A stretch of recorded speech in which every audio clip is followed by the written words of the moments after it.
Buenas a todos.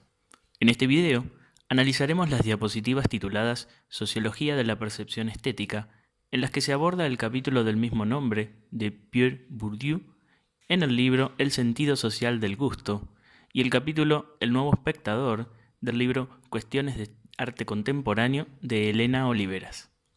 Para comenzar, Bourdieu plantea que aquellos productos de la actividad humana pueden ser percibidos artísticamente o percibidos como objetos cotidianos. La distinción entre una percepción y otra radica en una construcción social, producto de una historia particular y en una sociedad particular en la que se designan socialmente como obras de arte. Bourdieu recupera la posición de Panofsky al sostener que la obra de arte es la que demanda ser percibida según una intención estética.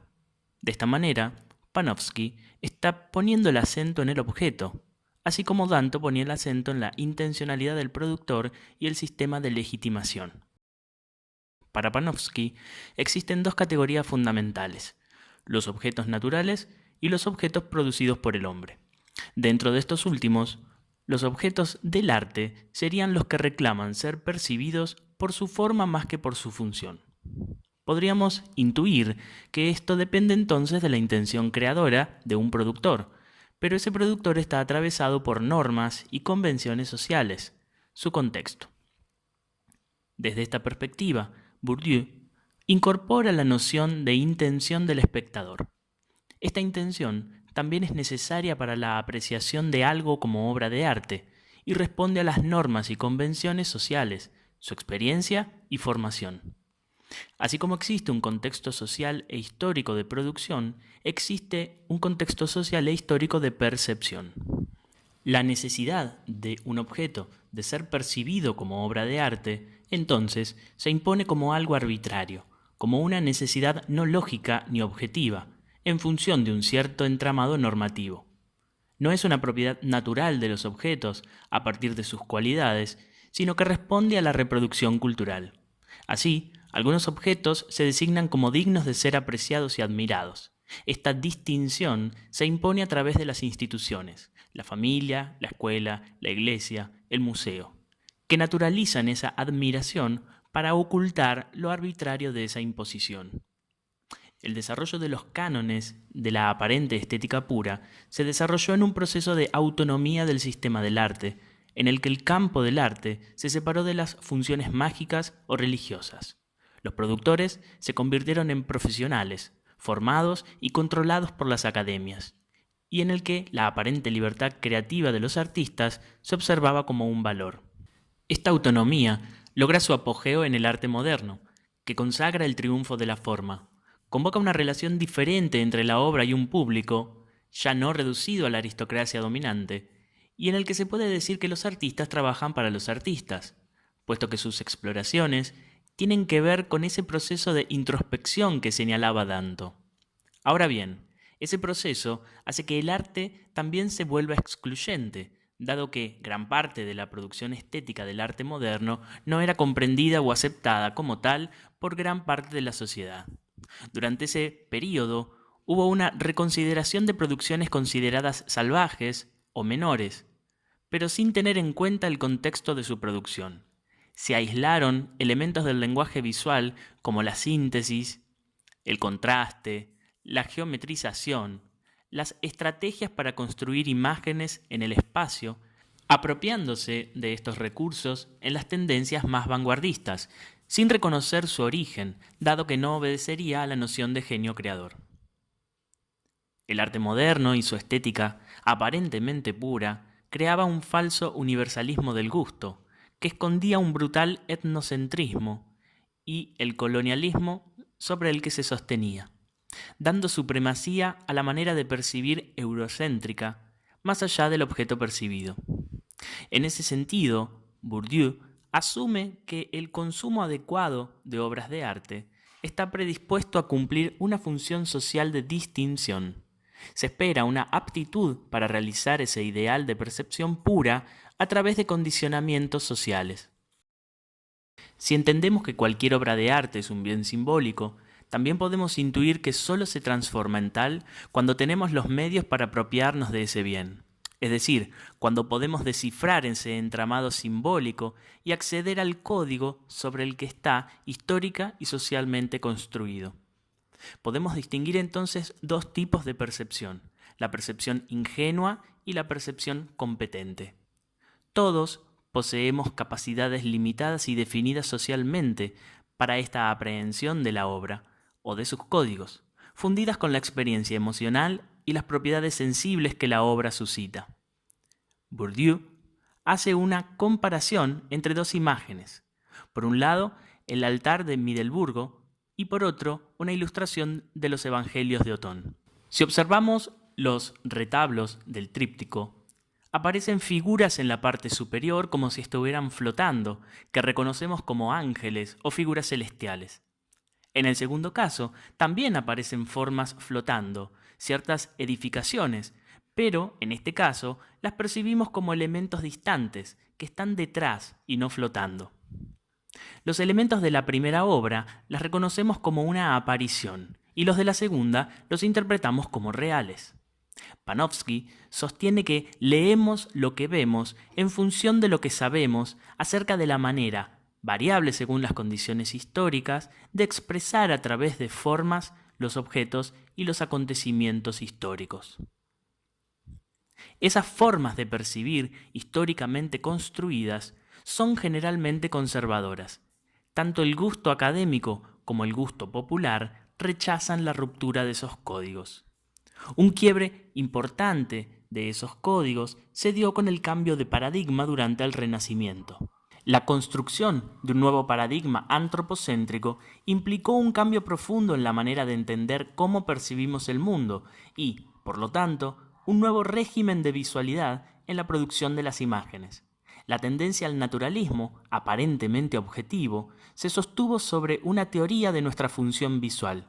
Alberti fue quien explicitó esta teoría durante el Renacimiento y su pirámide visual, desde el plano óptico, se trasladó a la ventana de la pintura, en la que el cuadro pictórico pasó a ser una metáfora de la propia realidad. Sin embargo, el ojo no proyecta ningún rayo visual como se creía en esa época, y el basamento aparentemente científico de la teoría se desvanece, evidenciando una construcción eminentemente política. La perspectiva implica una única posición central desde la que todo es observable desde el punto de vista de un hombre. La obra de arte pasa a ser naturalista cuando las normas que definen sus condiciones de producción se asemejan a la aparente visión objetiva del mundo. Ese lugar lo ocuparía hoy la cámara. Y podríamos preguntarnos si la cámara es realmente objetiva, si no existen los encuadres que hacen que las movilizaciones populares parezcan mucho más grandes o reducidas, si no existen los ángulos de vista que potencian sensaciones o los planos que señalan y motivan nuestra percepción. La objetividad en la construcción de imágenes es igual de ficticia que la objetividad en la producción científica o filosófica. La aparente objetividad intenta ocultar el carácter subjetivo y socialmente determinado de cualquier constructo humano. La acción de mirar debe diferenciarse de la acción de ver. Ver significa percibir por los ojos los objetos mediante la acción de la luz. Percibir algo mediante el sentido de la vista. En tanto, mirar significa aplicar algo al sentido de la vista. Ver alude a una determinada capacidad, un acto fisiológico, mientras que mirar se refiere a un acto deliberado, una acción cultural e histórica. Implica una construcción social. Cuando se generan modificaciones en los modos de producción, durante un tiempo las imágenes se siguen percibiendo por muchos mediante los instrumentos de percepción anteriores. Seguramente, las primeras imágenes de Giotto fueron percibidas por sujetos con herramientas de percepción medievales y teocéntricas. De la misma manera, muchos sujetos hoy miran al arte contemporáneo con recursos del paradigma tradicional. Oliveras intenta analizar a esos espectadores, y la primera diferencia que marca es que en el paradigma tradicional se entendía un único público de arte formado desde una cultura hegemónica. En cambio, en el paradigma contemporáneo coexisten varios públicos de arte que poseen formas de percepción sensibles y conceptuales. Además, En el paradigma tradicional existían únicamente las instituciones del sistema oficial, mientras que hoy conviven tres tipos de circuitos de circulación. El circuito tradicional, formado por los museos, galerías; los circuitos externos, conformados por la extensión urbana, los espacios abiertos, las plazas; y los circuitos virtuales, conformados por el arte electrónico, sobre todo a partir de la aparición de Internet. Paul Valéry sostiene que así como el agua, el gas o la corriente eléctrica vienen de lejos a nuestras casas para atender a nuestras necesidades con un esfuerzo casi nulo, así nos alimentaremos de imágenes visuales o auditivas que nazcan y se desvanezcan al menor gesto. Oliveras categoriza al público de arte como un tipo de público especializado, que tiene conciencia de que eso con lo que se enfrenta es una obra de arte, y que posee la capacidad de ahondar en los sentidos de la obra, que tiene la capacidad de interpretarla. Pero también sostiene que el arte contemporáneo es complejo y hermético, por lo que gran parte del público queda fuera del fenómeno del arte. Dan Graham tiene una obra de 1976 titulada Espacio Público, dos audiencias. Es una instalación con dos puertas en las que nos invita a decidir como espectadores de qué lado nos ubicamos y a tomar conciencia del límite entre dentro y afuera. Hay parte del público que no participa, queda fuera a través de una operación de decisión. Para la audiencia que ingresa, la obra se convierte en una pregunta. Se presenta como un problema a resolver. Este problema es la fuente de un nuevo placer que Oliveras denomina placer teorético. Si el paradigma tradicional ponía el acento en el componente de la forma y esa apreciación implicaba un placer estético, el paradigma contemporáneo pone el acento en el contenido, entendido como un problema, y la resolución implica un placer teorético. Hay intenciones en la obra que no son explícitas, sino que están implícitas y necesitan de la lectura del espectador. Esas interpretaciones son las que enriquecen la obra y la completan transitoriamente con cada nueva lectura. Sin embargo, no basta con la opinión del espectador, sino que sigue estando acompañada por la apreciación y la decisión de la institución arte, entendido como un aparato de producción y distribución de ideas sobre el arte que domina en una época. Y nuestra época no está liberada de ese aparato. Para que algo sea socialmente reconocido como obra de arte, debe ingresar en el campo del arte. Theodor Adorno, un filósofo de la Escuela de Frankfurt, sostuvo en 1980 que ha llegado a ser evidente que nada referente al arte es evidente, ni el mismo, ni su relación con la totalidad, ni siquiera su derecho a la existencia. En arte, todo se ha hecho posible, se ha franqueado la puerta a la infinitud y la reflexión tiene que enfrentarse con ello. Esta apertura implica que la autonomía del arte debe convertirse en registro del presente, en síntoma del tiempo, pero no de modo evidente o explícito. La extrema claridad anula cualquier complejidad semántica, y no nos olvidemos que la obra de arte debe ser polisémica. Se nos plantea un problema. El arte no puede ser claro, pero esto puede generar que no todos tengan acceso.